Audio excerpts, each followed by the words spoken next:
Kanalımızın izləyiciləri, hər vaxtınız xeyir olsun. Bugün Abşeron rayonu Masazır qəsəbəsində, Masazırda mərkəzi yolun tam kənarında, məktəbin marşrutun tam yaxınlığında yerləşər.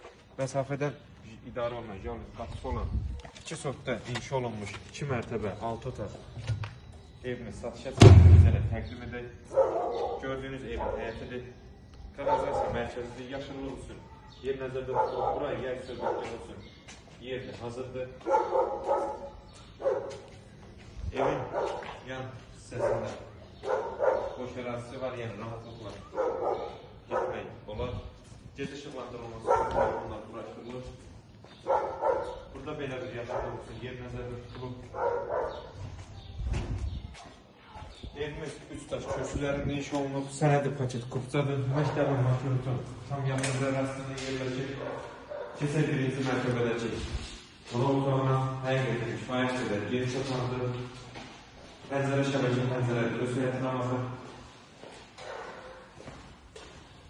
Dəhliz döşəmə istifol oldu, keçək mətbəxi göstərək. Kifayət qədər geniş mətbəx var. Pəncərə şəbəkə pəncərədir, öz həyətinə baxır. Təmir tamamlama işləri yekunlaşır. Bu yaxın müddətdə inşallah, yəni gördüyünüz artı əşyalar götürüləcək, ev təmizlənəcək. Bura birinci mərtəbədəki sanitar boşluğu və hamamı istif oldu. Birinci mərtəbədə yerləşən yataq otağı pəncərəsinin qarşısında açıldı, bir maniyəsi yoxdur. Qalxır ikinci mərtəbə.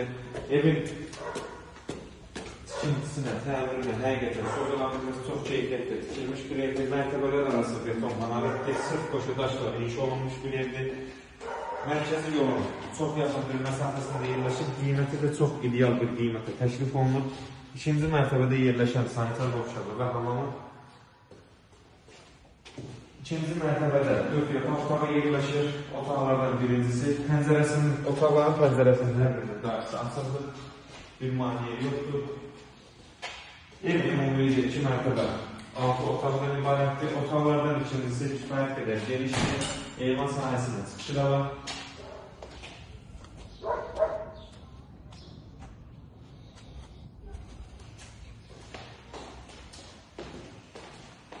Keçək, digər otağın yanı bu otağında eyvan sahəsində çıxışı var. Ev qoşa eyvanlıdır. Eyvanı göstərək çıxar.